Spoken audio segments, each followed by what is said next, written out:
2004 ஆண்டு டிசம்பர் 26 தமிழகத்தின் கடலோர மாவட்டங்களை சுனாமி எனும் பேரலைகள் தாக்கியதில் எண்ணற்ற மனித உயிர்கள் மடிந்தும் கணக்கிலடங்கா கட்டிடங்கள் சிதைந்தும் சின்னா பின்னமானது.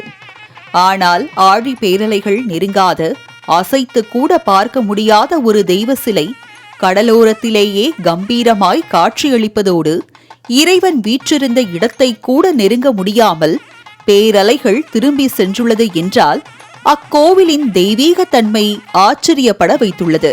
புயல், மழை, சுனாமி போன்ற இயற்கை பேரழிவுகளாலும் மனித போர்களாலும் அழிக்க முடியாத இங்குள்ள ஆண்டவன் சிலை இன்று வரை பல அதிசயங்களை நிகழ்த்தி வருகிறது என்றால் நாம் தரிசிக்க வேண்டிய ஆலயம் அதுவல்லவா? மயிலாடுதுறை மாவட்டத்தில் உள்ள அலைபாடும் நகரம் கிழக்கு கடற்கரையின் இராணி என்ற சிறப்பு பெயர்கள் பெற்ற தரங்கம்பாடியில் முதலாம் மாரவர்மன் குலசேகர பாண்டிய மன்னனால் 1306 ஆண்டு கட்டப்பட்ட அகிலாண்டேஸ்வரி அறம் புரிந்த நாயகி சமேத மாசிலாநாதர் ஆலயமானது திருச்செந்தூர் முருகன் கோயில் போல ஆலையடிக்கும் கடலோரம் அழியாமல் வீற்றிருந்து பக்தர்களுக்கு அருள் பாலித்து வருகிறது. இக்கோயிலில் வீற்றிருக்கும் அருள்மிகு அகிலாண்டேஸ்வரி மாசிலாநாதரின் புகழை புராணங்கள் போற்றி புகழ் பாடுகின்றன. தேவர்களுக்கு பெரும் அச்சுறுத்தலாய் விளங்கிய சூரபத்மனை திருச்செந்தூரில் சம்ஹாரம் செய்த முருகப்பெருமான் மீன் வடிவில் தரங்கம்பாடி கடலில் ஒளிந்திருந்தான். சூரபத்மன் மகனான இரண்யாசுரன் வதம் செய்ய இத்தலத்திற்கு வந்தார்.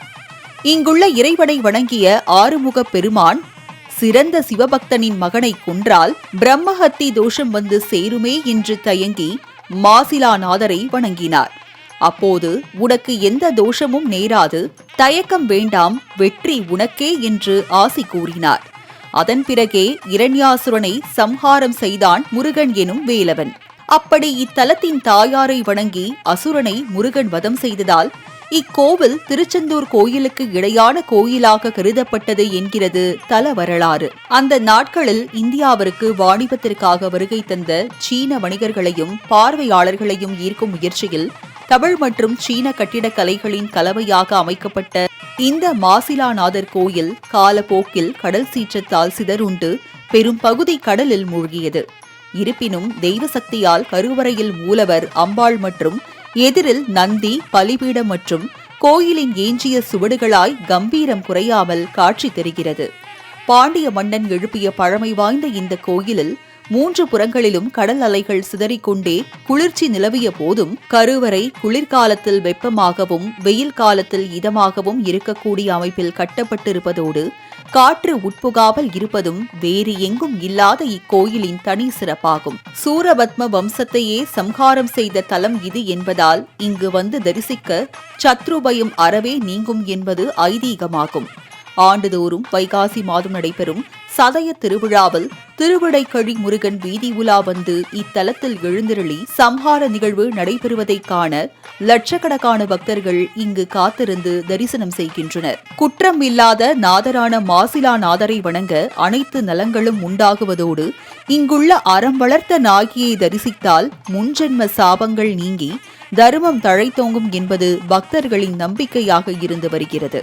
இல்லை என்று யாசிக்கும் பக்தர்களுக்கு வேண்டுவன யாவும் அருள்வாள் இந்த அறம் வளர்த்த நாயகி என்பதும் இத்தலத்து துர்கைக்கு 3 நெய் தீபங்கள் ஏற்றி வழிபட திருமண தடை அகலும், புத்திரப்பேறு உண்டாகும் என்றும் பலனடைந்த பக்தர்கள் தெரிவிக்கின்றனர். நீண்ட பெருங்கடல், அதன் கரைகளில் திரண்டிருக்கும் கரும்பாறைகள், பாறைகளில் ஓயாது மோதிக் கழிக்கும் அலைகளின் நடுவே அமைந்திருக்கும் இந்த சிவ ஆலயத்தை தரிசிக்கும் போது மனமோடு உடலும் பூரிப்படைகிறது. மாலை முரசு தொலைக்காட்சி செய்திகளுக்காக தரங்கம்பாடி செய்தியாளர் ராஜ்கமலுடன் நந்தகுமார்.